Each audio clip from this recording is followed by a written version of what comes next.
We always talk about character, right? Yeah. It's something big. You build it in tough times. But what if it's actually built, like bit by bit, like with the small choices we make each day? Yeah, I love that image, like building a solid foundation brick by brick. Exactly. Welcome to the Deep Dive. We take what you send us and, well, dive deep. Today, we're looking at how we build character. We're using Chapter 03 from Samuel Smiles' Self-Help. That ring a bell. Oh, absolutely. It's a classic for a reason. Yeah. And the stuff you sent, it fits so well with Smiles' ideas. We'll see how those everyday things, our habits, how we treat people, actually shape who we are. And then that affects how we deal with the world. So true. Okay, let's start with this idea of principle.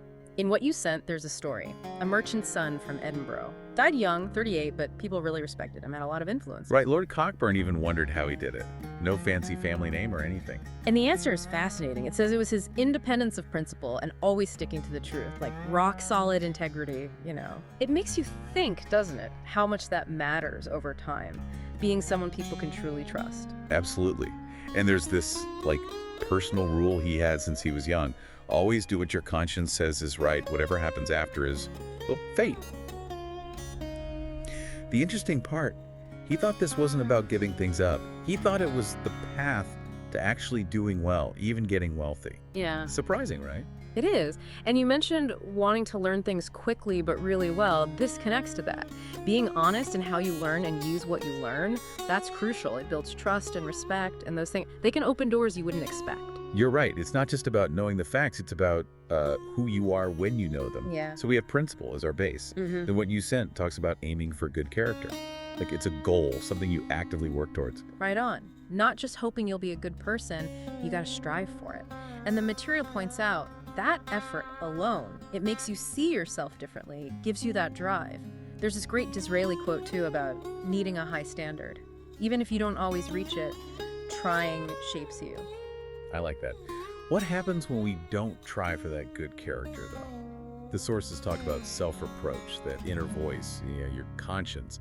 It's like the punishment for doing wrong. It's like you're accountable to yourself first. Character isn't just how others see us, it's about that moral compass we carry inside. Okay, so how do we build this strong character? You sent some stuff about good habits. Yeah. It seems so simple, but so important. Like it says, man is a bundle of habits, and habit is second nature. And think about how much we do out of habit. Metastasio, he said, all is habit in mankind, even virtue itself. So maybe even our best qualities, they're not just gifts. We build them by doing them over and over. But it's more than just doing the same thing, right? Your sources talk about Butler's idea. It's the habit of care when you're forming good habits. So you have to be mindful, really think about what you're letting become part of you. You got it. It's about deciding what your routines are, how you act. Because even if they're small, they add up and they shape your character. It even says you can build a habit of happiness. That's interesting, like choosing to focus on the good stuff instead of the bad. Exactly. Some people just naturally see the bright side, others get stuck on the negative. And there's this quote by Dr. Johnson, it really hits home. The habit of looking at the best side of a thing is worth more to a man than 1,000 pounds a year. It's like being happy is a skill you can work on. And we can do that, right? We have the will to decide where our thoughts go, to be more positive, to keep growing. Sometimes we forget how much power we have over our minds. It's true. And this all ties into how we treat other people. Your sources say that's one of the biggest tests of character. How do we act towards others? Like character isn't just what you think inside, it's what you do. And it says being kind and respectful to everyone, no matter who they are, it actually makes you feel good too. Even more than the person you're being nice to. What do you think about that? That's a good one. I think it's because we're all connected, right? When we're good to each other, it makes the whole atmosphere better. And that makes us feel better about ourselves.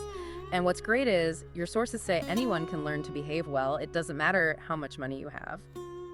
So then we have this idea of gentleness and courtesy. Your material compares it to the silent influence of light. What a cool image, right? It's quiet, but it spreads everywhere. It is, and that's how kindness works, right? Small acts, but they add up. And it's got to be genuine, the sources say, free from affectation. It's about connecting with people for real. And those little things we do, they might not seem like much on their own, but your material talks about repetition and accumulation, those small efforts building up over time. Like how saving a few minutes a day can lead to, big results later. Yeah, they're the little things that make relationships strong. Creates a good atmosphere for everyone. Okay, so manners as an ornament. What does that even mean? It's not just about saying the right words, it's how you say them, right? It adds value. Exactly. Think about it. A kind word, said with warmth, it means so much more than if it's said in a fake way or like if you're looking down on someone. The material even says, if you do something nice but grudgingly, it's barely a favor. And then there are those guys, the type proud of their gruffness. Even if they have good qualities, it says they can be so hard to handle because they're just unpleasant.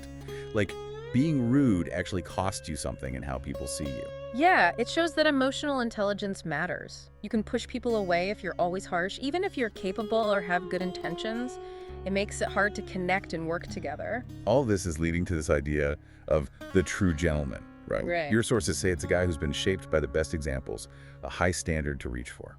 Absolutely, and it even mentions how gentleman used to be a title, It meant something about your character and your influence. There's a powerful quote from an old French general. The gentleman is always the gentleman, and invariably proves himself such in need and in danger. What do you make of that? It's like being a true gentleman isn't about surface stuff. It's deep down, it shows up when things get tough, how you act under pressure. And the material says that kind of character, it earns respect without even trying. Yeah, it's something people feel. It makes them trust and admire you. Okay, let's get real. What you sent includes some great examples of this, high-mindedness and integrity in action. Yeah. Like that story about the Duke of Wellington. He trusted French prisoners to keep their word, even in war. It emphasizes how important it was for English officers to be truthful. Yeah, he put truthfulness even above courage. That's saying something about how much your word mattered back then. Honor and all that. And there's Outram. During the Indian Mutiny, things are crazy, and he steps down so Havelock can lead. It says it was worthy of Sidney, whoever that is. But it's that putting the mission above your own ego. Powerful stuff.